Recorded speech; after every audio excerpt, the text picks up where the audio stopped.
Good morning. Good morning. It's coffee time. So we are changing things up a little bit. Today we're going to start doing half an hour instead of a whole hour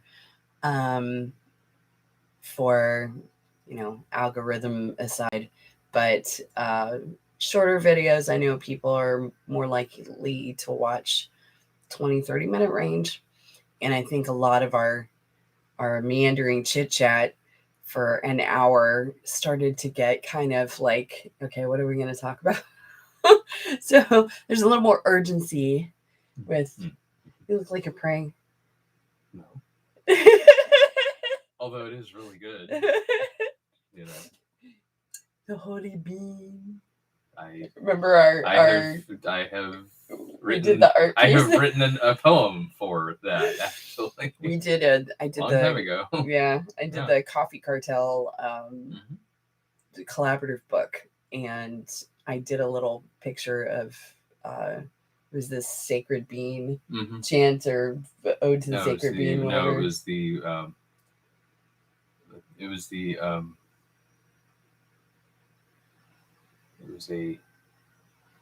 I'll have to look it up, but yeah. I've got pictures of it on Flickr. So it was written kind of like a prayer. Yeah. It was like rhyming poetry. So yeah. Coupleted poetry. So I had done a little, 3 monks with a little floating coffee bean over the thing, and I grabbed the coffee. We actually have some flavored coffee this morning. That Christmas present. Yeah, he got Christmas present from Julia and Sean, and we love World Market. Julia and I had gone a while back, and I'm looking for his thing here for Coffee Cartel. Yeah, there it is. The sacred bean. So I'll link that, but it's actually enough for 2 pots, but it's World Market and it's Tahitian vanilla bean. And I like flavored coffee if it's done right. This one was done right. Oh, yeah. It's smooth. It's really tasty. And there's enough in here for 2 pots. So this is awesome. And I don't think those are very expensive. What's the other flavor that we've got? Italian roast. Ooh, okay. I was pondering doing that in a Bialetti. Since it's Italian roast. Yeah. I'm not going to ruin that with pour over. I'm going to make that in the Bialetti machine. Yeah. And that should be really good. So, yeah. So we've been doing a lot of gaming lately, running around in Guild Wars 2. We've got a family night Wednesday night, 7 p.m. Eastern Standard Twitch stream. That is generally he and I for sure. And then my daughter and her partner join us and we run around in Guild Wars. So Guild Wars 2. So we've been doing that. But I've been into more of the art books than the fiction lately. So I've got a couple of books I'm going to share. Of course, Nick Bantock, who's one of my absolute favorites. I got a chance to interview him last year, and I have that issue online available. And now that hopefully we're over COVID, we're all feeling much better. I'm still dealing with massive fatigue, unfortunately, but we're going to get retested on Friday. So hopefully once that's clear, I can start mailing out the actual printed copies of Craft Paper Muse again, which has a 12-page interview with lots of gorgeous art in it with him. But this was one of my first ones, aside from Griffin and Sabine, that I got that was his, that I fell in love with. And this really sent me down the rabbit hole with paper art because of the fact, and there's Nick, who's an absolutely lovely human. In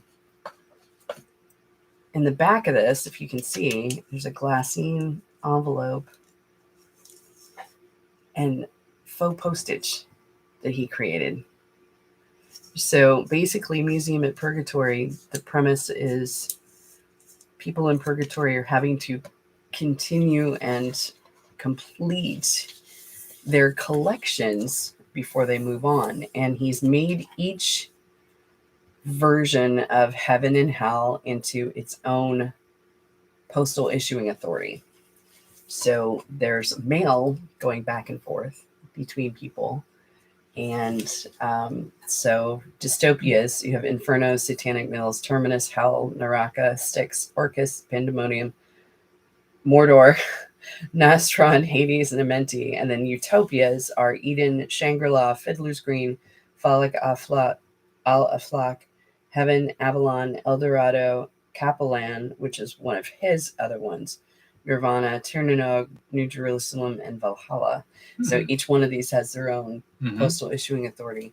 And then there's different collections, and his art, of course, is just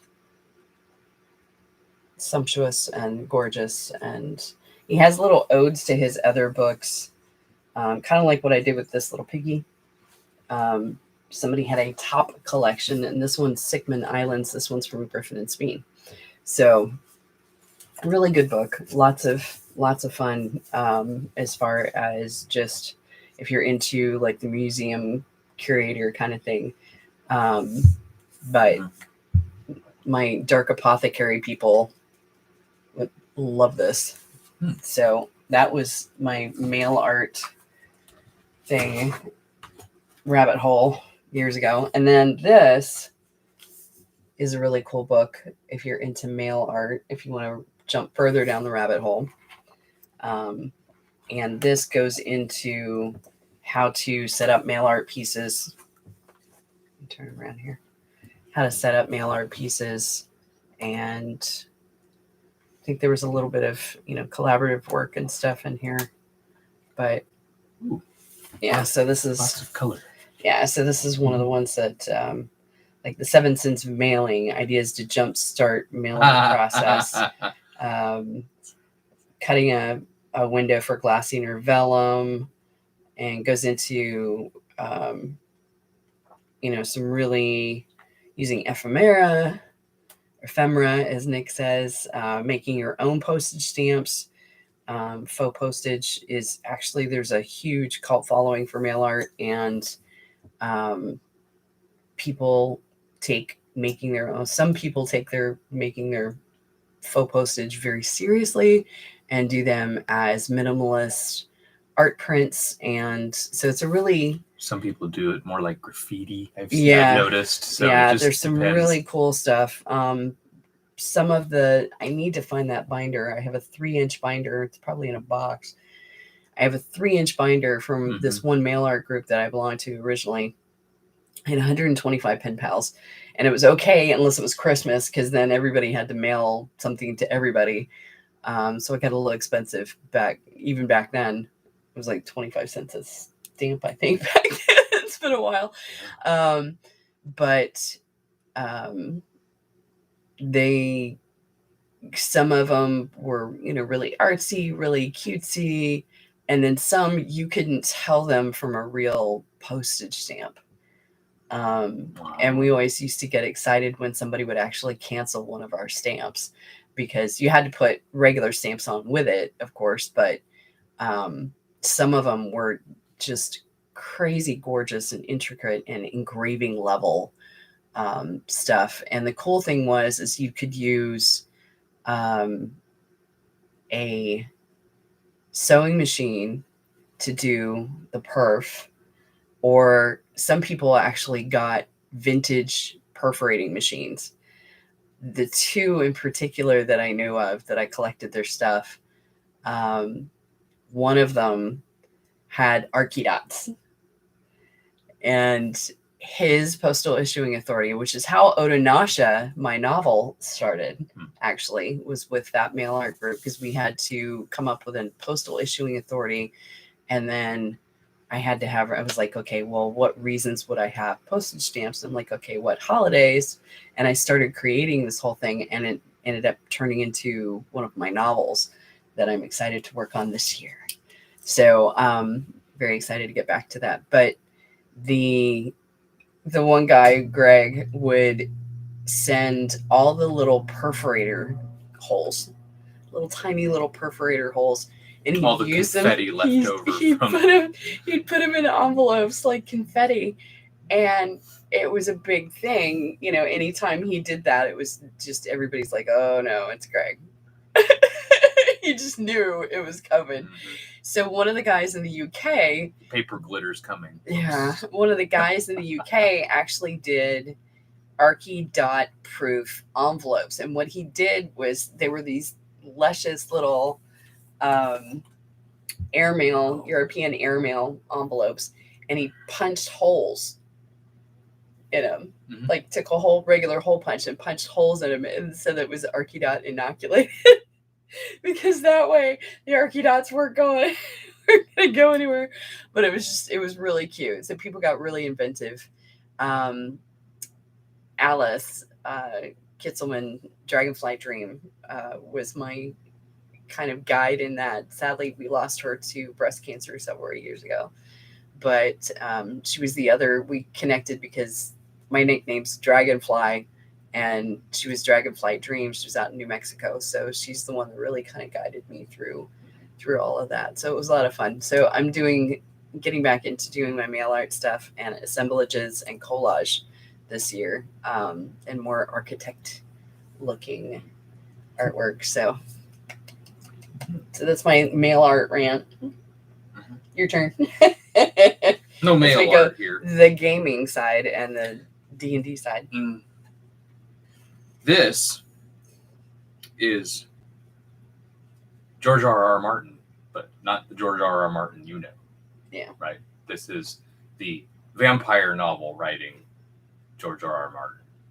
This is Fever Dream. This is the one book that I have found that he has written that is a vampire novel.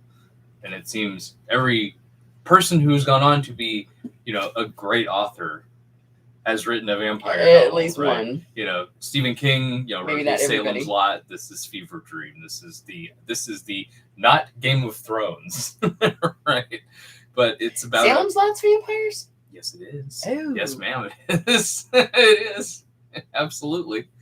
Yeah. I haven't read that. I have it on the shelf in there if you'd really like to read it. But yes, okay. It's not like... No, it's not romantic vampires. I'm not into small town America and creeped out by something that's 1975 horror novel. Yeah. No. Yeah. It was his second novel. Yeah, it was his second novel. Oh, that's funny. Believe it or not. Yeah. So this is about late 1800s. Steam captain takes aboard, someone, and takes a commission for someone to ride along, and kind of dictate their voyage. I'm not going to go into the rest of it. I'll let you continue reading. That is a pretty good novel for George R.R. Martin's only vampire novel. This monster that I adore. This was a Christmas present from Logan, my very good friend. And it is full of all the first edition old school reference index compilation, as they call it. Osric is much easier to deal with. This is Osric. This is basically 3 books combined in one. If you had to go out and try and find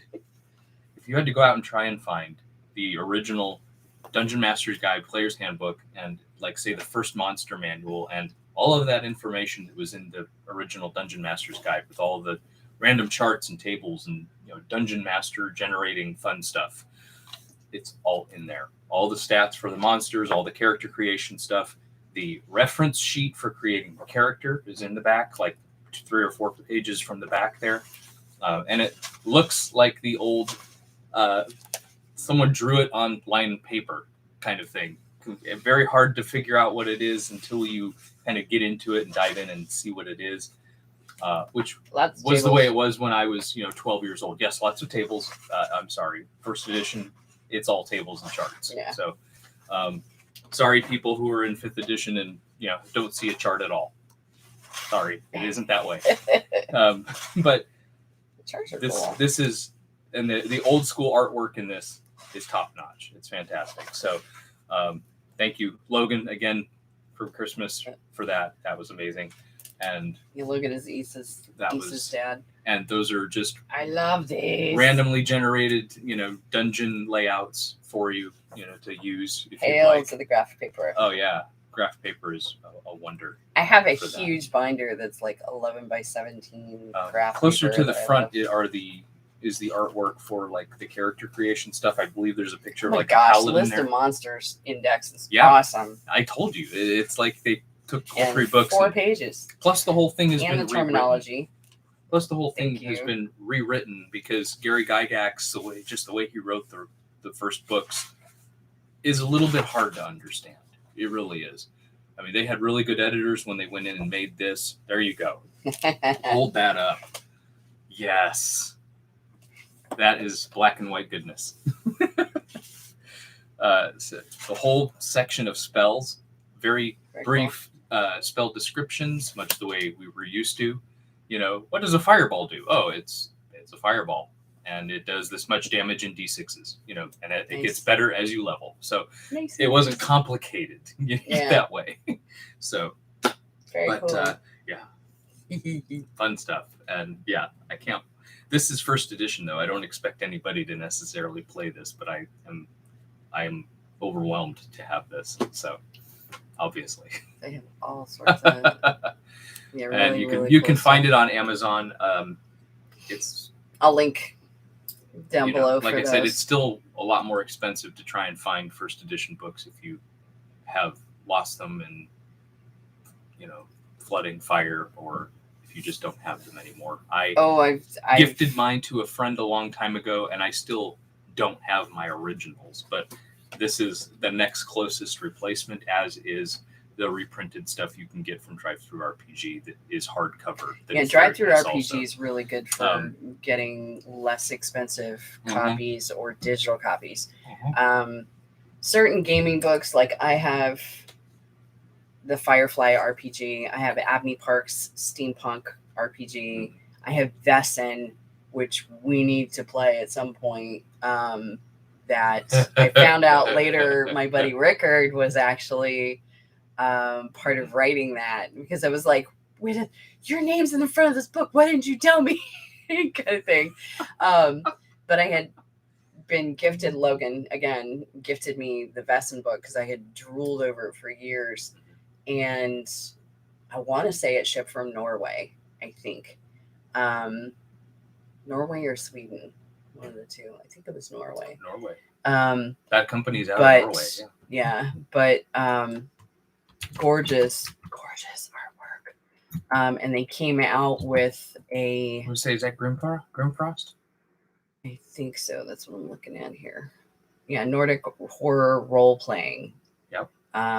They came up with. You can actually. There's a bunch of extra material from a company called Free League Publishing. Right. Also. You can get that through Amazon, but the other stuff you had to actually originally go through. Through Grimfrost. I think it's Grimfrost. I thought it was Grimfrost because they sponsor Dr. Jackson. Okay. My Old Norse professor out in he's amazing. Wyoming who teaches. He doesn't teach anymore. He has stopped teaching. His Patreon has exploded, and he just does course overview stuff online now, and does normal videos on YouTube now. He is sponsored by Grimfrost. Jackson Crawford, which is amazing. Yeah, Jackson Crawford, amazing. Especially if you want to get into any kind of language. Cowboy Old Norse instructor. Oh yeah, amazing guy. So. Yeah, Grimfrost has a lot of really, really cool clothing and jewelry and, drinking horns and those Viking merchandise. They don't look... they no horns on the They don't look, no horns on the helms. They don't look stage. Yeah. So they have an armory. They have a bunch of other stuff. Like the real nose guard and everything, the proper... Yeah. Because the horned helmets are actually a different culture altogether. But yeah, you can get the role-playing game for Vesson which, like I said, I haven't even cracked into it. I backed it on Kickstarter, got the dice tray, the Game Master's screen, You the were books, on that early. The minute that, because I was on their mailing list, minute that hit, I was just like, take my money now. I'll rearrange stuff. I don't care. Take my money now. The artwork is just gorgeous though. So, and there's other little. That Merc board there's fun too. Yeah. Freely Publishing has come out with quite a few things that are pretty cool. But I'll link to all that. So definitely, I know Logan's wanting to start up another D&D game. Issa's working on her D&D module. Gorgeous artwork. I cannot wait for her to share that stuff with you guys. Oh yeah. I've got my little Panda Tour one that I'm gonna do. Panda Tour will have plushies. I am working on grabbing them off my desk if I can. Group that does that. Somebody somewhere that does that. Well, no, I'm gonna print them on Spotify. Print them on Spoonflower, like I did this one. He's mid-sew. Oh, okay. So this is my little prototype. I have a Yeti and a rabbit I need to sew too, and he was rolled up, so he's kind of wrinkly. But Panda Tour came about from one of my map classes that I teach K-12 students. In fact, this was class last week. So we do an island the first day, and then I teach them how to zoom in and work in 3/4 view. So I have probably close to 350 maps now. I've taught over 700 kids. You need to just publish the book of maps. Yeah, I need to figure. Well, I'm going through and doing. Yeah, I'm going through and doing. Any of those, I'm sorry, any of those maps, I could do all kinds of writing. Yeah. Just for what's in the map. Yeah. You know. And I've got. That's the way my head works. Worlds apart project going for that. So, yeah. But Panda Tour was a panda and a minotaur. And I had asked my kids, usually the second day when we're doing cities, I'll be like, okay, should I, your city center can have this, any of these things. I'm going to do a statue in the middle of mine. Give me an animal that I can draw. So we started doing these mashups. I had 2 kids pop up at the same time, one with panda and one with minotaur. So I mashed it and got Panda Tour, who has a magic marshmallow stick. So for s'mores. So I have a 5e little module that I'm doing with him. That's going to be a zine. And that's kind of my test run, but I'm going to be doing an organized DM class. So all the planning and how to do the maps and, how to set it up so it's easy for you so you can enjoy the game as well and not stress out, and a lot of different tables using dice. So it's randomized. So you have things you can pull from and stories and be prepared for pretty much anything on the fly. So there's a lot of random rolling. There's a really good... So that's going to be fun. There's a really good list, like D12 roll, and it pulls up. Oh, there's a ton of them on Pinterest. And you can use those for this person wants you to do this, buy whatever this is, buy this event that happened before this happens, kind of thing. And then there's like a row for like who's after it, who wants to keep it from you. There's a list for that. So those 4 alone will give you like kind of a scenario of this person wants you to get this thing before this happens by the full moon or whatever, or by 3 days from now. And so your characters, your players know we have 3 days to figure out how do we go stop this ceremony, or how do we go get this jewel from this, I don't know, evil cult or whatever, and bring it back to this nobleman, But it'll generate those different things. You roll a d12 randomly. You don't even have to pick it. I want this one. You can just randomly roll it and go, okay, this person wants you to get this thing and keep it away from these people by this time, and you have a week to get it. Or you have till the next full moon to get it. You have 28 days to get to it, and that gives you at least kind of a frame for moving forward, and if that's all you need as, a game master, then you can build around it, So yeah, there's tons of stuff on Pinterest for D&D, everything from plot hooks to maps to crazy items to tables. DM's Guild has a lot of that kind of stuff too, pre-generated material and everything. And it's funny because I just looked up D&D on Pinterest, and Dr. Fun showed up. My instructor, my gaming instructor from Full Sail, happened to show up. I put D in search, and Daniel Siegel popped up. I'm like, I knew him. But nice. So 4 minutes left. What else have we got? Stuff we're watching or getting ready to watch is we haven't touched Book of Boba Fett yet. I know, shame on us. Book of Bubba. Somebody posted a Bubba Gump, Forrest Gump poster with them as Bubba Fett, and it's hysterical. Bubba in the Mandalorian armor with the helmet off. Yeah, and Tom Hanks in the back. He's Tom behind him. This is hysterical. I'll have to look it up. Post it. We have a couple of new episodes probably for Expanse. Yes. So I want to say one at least went up last Friday or the Friday before it, and we just haven't gotten to it yet. Haven't even touched the next season of Discovery of Witches, which I did get all the books for. Did we watch great all series? Or is there more of that coming? Or did we end the season and now we're having to wait?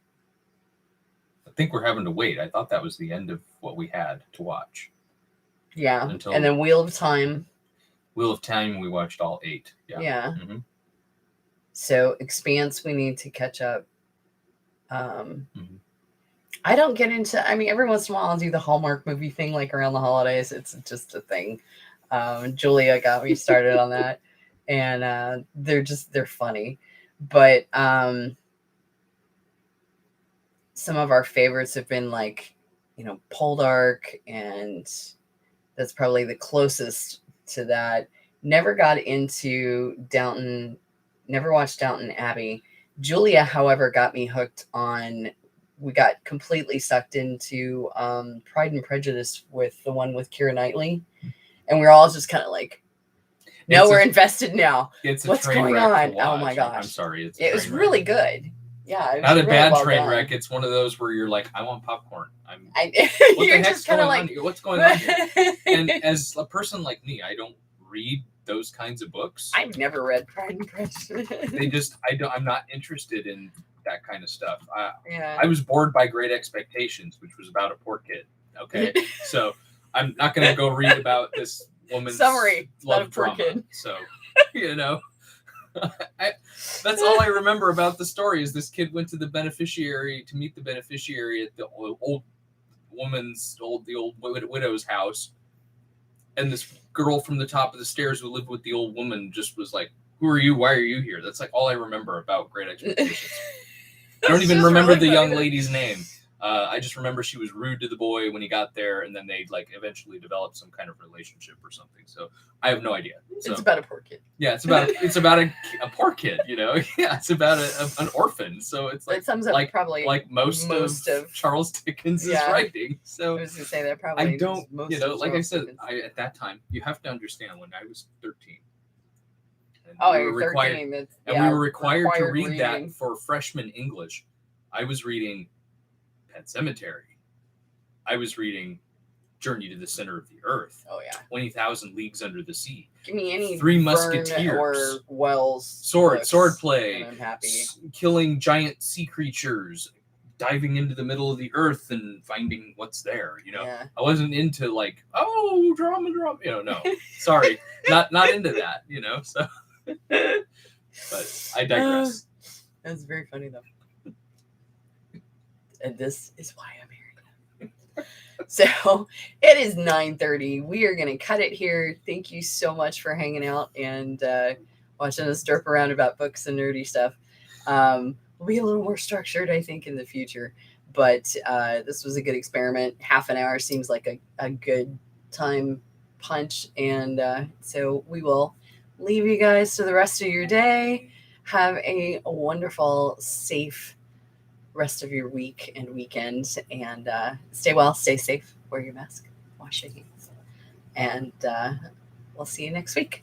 My next live stream on Twitch is going to be Saturday at 12 p.m. Eastern Standard Time, and I'm going to be doing art.